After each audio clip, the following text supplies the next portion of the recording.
Thế chứ thì đã lần này lại lần này là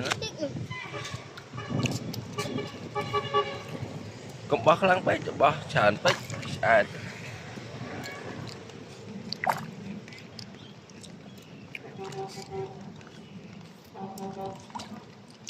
bóc tích tích những xin của ác nào để chân với màu thế anh khanh thấy đây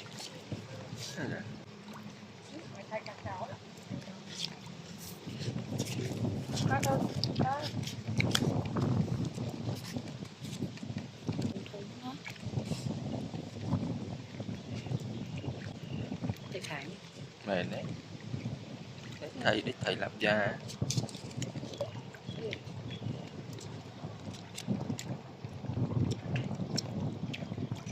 mà về khơi về lươn tay